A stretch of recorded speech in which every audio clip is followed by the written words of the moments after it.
Vous avez remarqué, plus ça va, et plus la Saint-Valentin, c'est pas le jour des amoureux, c'est le jour où les célibataires se font plaindre. La Saint-Valentin, en fait, c'est devenu le jour où tout Internet a décidé de consoler ceux qui ne sont pas en couple. Je me fais de ces réflexions, moi, des fois.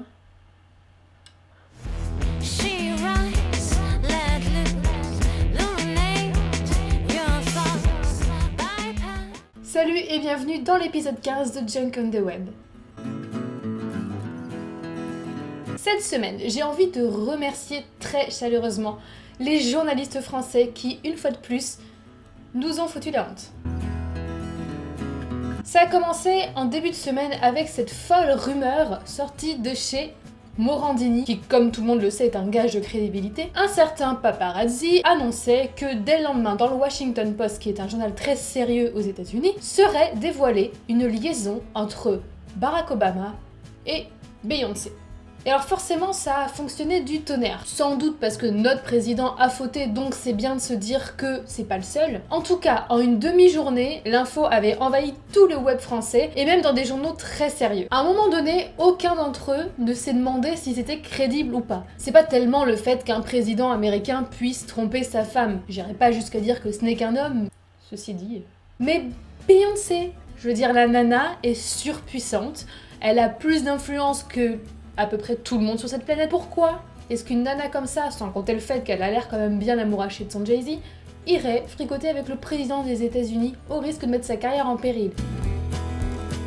À aucun moment les gens se sont posé cette question. En fin de journée, ça a bien entendu été démenti par le Washington Post et les journalistes américains se sont fait une joie de se moquer des Français. Et ça évidemment, parce que sinon c'est pas drôle, c'est arrivé juste avant que François Hollande se rende aux visites aux États-Unis. Et là encore, les journalistes français ont été absolument fabuleux. En général, quand il y a un événement comme ça, je regarde un petit peu sur les réseaux sociaux ce qu'il se dit, puis j'aime bien voir l'image que peut avoir notre président à l'étranger. Et là, assez vite, je me suis tombée sur des tweets en particulier qui m'ont un peu fait lever le sourcil. Apparemment, les journalistes français pendant la conférence de presse étaient particulièrement dissipés et était en mode touriste. Et vas-y que je te prends une selfie, et vas-y que je me mets derrière le pupitre comme si c'était moi le président, au point que la sécurité a dû demander aux journalistes français de se détendre le slip. Et vient un moment où je me pose la question du professionnalisme. Je peux comprendre que ça soit quelque chose dans la vie d'un homme d'aller à la Maison Blanche. Ok, le but c'est quoi? Raconter à leurs petits-enfants plus tard? Regarde là, c'est moi derrière le pupitre. C'était moi le président. C'est le culte de j'y étais et je pense qu'avec les réseaux sociaux et toutes les applications comme Instagram, ça va décupler. Mais quand on pense que c'est les gens qui sont chargés de nous informer, ça fait quand même un peu flipper ce comportement.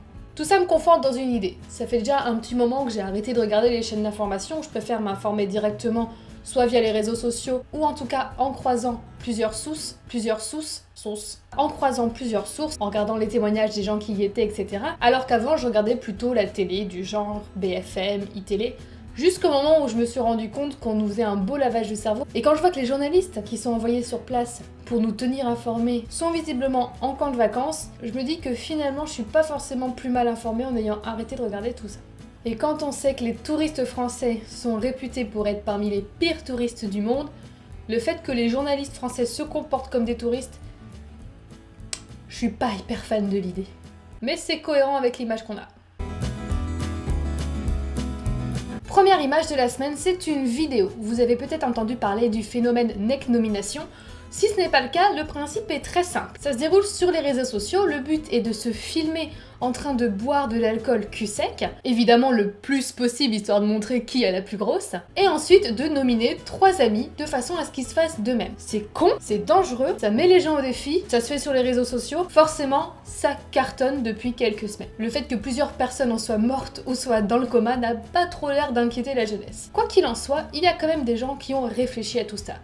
Julien en particulier a été nominé à ce jeu stupide et a décidé de transformer ça en quelque chose d'intelligent.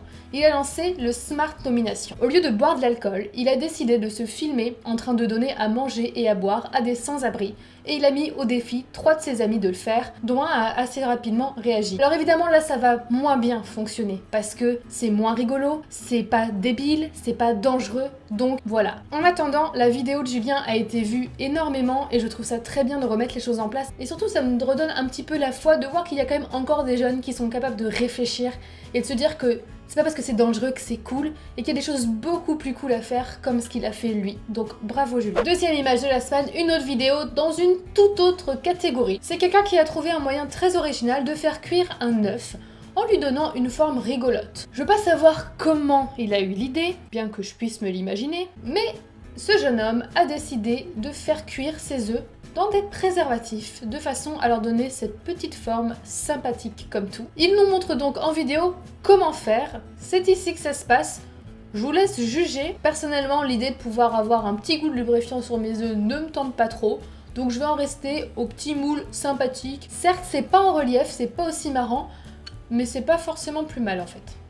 Troisième image de la semaine, et c'est une troisième vidéo, c'est une semaine spéciale vidéo. C'est cette très belle vidéo en slow motion d'une panthère noire et d'un chat noir. Donc la version grande et la version petite, ils reproduisent à peu près les mêmes gestes et ça permet de voir les ressemblances qu'il y a entre les deux félins. C'est une très jolie vidéo. Personnellement, les chats noirs sont mes favoris, même si au passage, ce sont aussi les chats qui sont le moins adoptés dans les refuges parce qu'il y a encore des gens assez couillons pour croire que ça porte malheur. En tout cas, la vidéo est vraiment sublime, je vous invite à la regarder. De mon côté, je vais essayer de faire pareil à ma petite panthère à moi.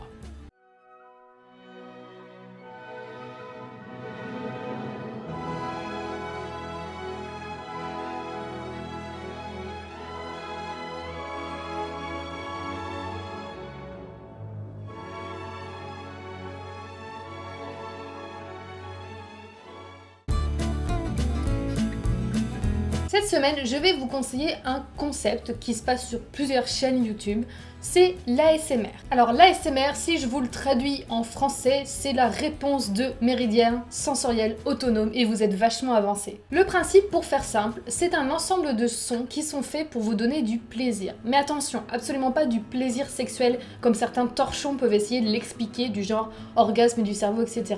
Non, simplement des sons qui sont agréables à écouter, qui vous détendent, comme un susurrement à l'oreille ou des petites bulles qui éclatent. Il y a énormément de sons et après chacun a ses déclencheurs. Et il y a des chaînes qui sont exclusivement consacrées à ça. Donc quel est le principe? Ce sont généralement dans la majorité des cas des youtubeuses, il y a quelques hommes et personnellement je regarde que des filles, qui vont parler doucement et produire certains sons de façon à ce qu'en les écoutant au casque ou avec des écouteurs, on ait l'impression que ces sons sont faits vraiment à côté de nos oreilles. Personnellement, il y a une chaîne que j'aime énormément. C'est une chaîne américaine qui s'appelle Heather Feather. C'est une fille que je trouve assez fabuleuse, qui est absolument adorable. Je pense que c'est le mot qui me vient tout de suite quand je pense à elle. Alors vous allez me dire, oui mais je parle pas anglais. C'est pas grave, au contraire. Personnellement, chacun son truc, mais je préfère quand c'est en anglais, ça me permet de me concentrer sur le son et non pas forcément sur ce qu'elle va dire. D'autant plus qu'il y a énormément de jeux de rôle, donc au travers de jeux de rôle où elle va être, je sais pas moi, un médecin qui va faire un examen des oreilles ou même la reine du royaume des bonbons. Oui. Elle va reproduire certains sons sur des objets, alors parfois ça va être juste de tapoter avec les ongles sur une certaine surface, et surtout elle utilise un micro 3D. Un micro 3D ça ressemble à des fausses oreilles. Et du coup c'est vraiment génial puisqu'on a vraiment l'impression avec le son en stéréo qu'elle se déplace autour de nous.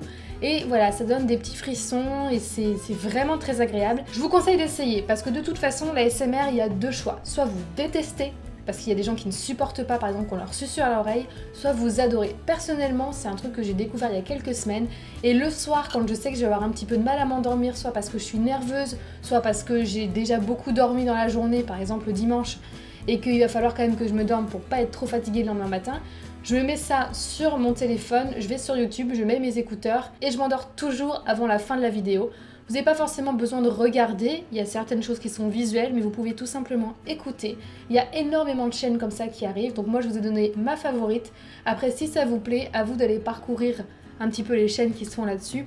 Je vous conseille toutefois de prendre des gens qui utilisent des micros 3D parce que voilà, le résultat est quand même tout à fait spécial et de meilleure qualité que juste quelqu'un qui va parler doucement en face de sa caméra. C'est terminé pour le Junk on the Web d'aujourd'hui. Si vous souhaitez vous abonner, c'est par ici que ça se passe. Si vous voulez me rejoindre sur la page Facebook afin de voir ce que j'y partage, de voir les dernières vidéos, venez me rejoindre, je vous mets le lien dans la barre d'infos. Si vous préférez Twitter ou si vous voulez aussi Twitter, c'est possible également sur @junkanmood. Et je vous dis à la semaine prochaine pour un nouvel épisode. Ciao ciao. Kiss kiss bang bang. J'ai tout fini.